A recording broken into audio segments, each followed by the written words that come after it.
Hola everyone, hope you're all doing well.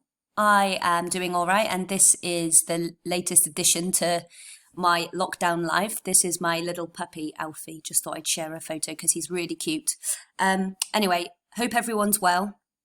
Today we're going to be recapping, because I know we have looked at it before, conjugating, all right? This is the most important thing for your accuracy and to be able to speak and write in past, present and future in Spanish. That's so important, okay? So even though we've looked at it before, we really need to keep practicing it all the time. So conjugating, quite a fancy academic word, we need to do this when we want to know who is doing the verb and when the verb happens. So is it past, present or future? Now those verbs you guys have learnt. You've learnt in the infinitive. For example, correr is to run. If I just say that, to run, I don't know who is doing that, and I don't know if it was happening in past, present or future. So if I want to say, for example, I ran, so I am the person doing the verb and it happened in the past, I need to conjugate. To conjugate, we need this table. Now, this verb table is on your knowledge organizer.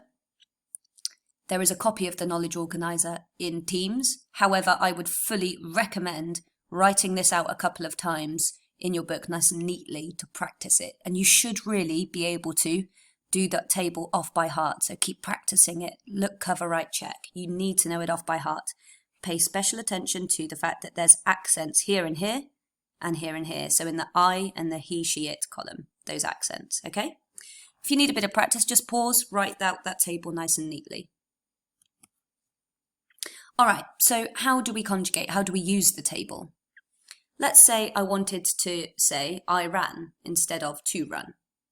Step one, I take the infinitive. That means the verb with to in front of it. So in this case, from I ran, to run is correr. Okay, next, take off the last two letters. So the last two letters of correr are ER. So that would leave me with cor, which doesn't mean anything by itself. This part of the verb, without the ER, AR or IR, is called the stem. Next, I need to find out who is doing the verb. I want to say I ran. So the subject of this verb is I. So I just go to the verb table up here and I go across to I. All right? Next, I need to check, did I remove AR or was it ER, IR?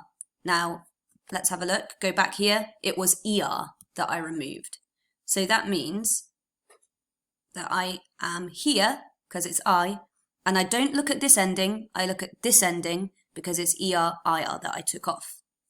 Find the verb ending in the table, I with an accent, and then add that back to the stem, this bit. So that gives me corri, and that's it. I ran is corri. Now, over to you guys. Give all of these a go and write them out very neatly in your book in English and then into Spanish. Use the verb table to help you and follow the steps that are on the screen there. Okay? You will need this fully written out neatly in your book as the answers are not in this video. So when we come to self-market, you will need everything written out on a piece of paper, note paper that you keep neat and filed, or in your book. Okay? Muchas gracias a todos.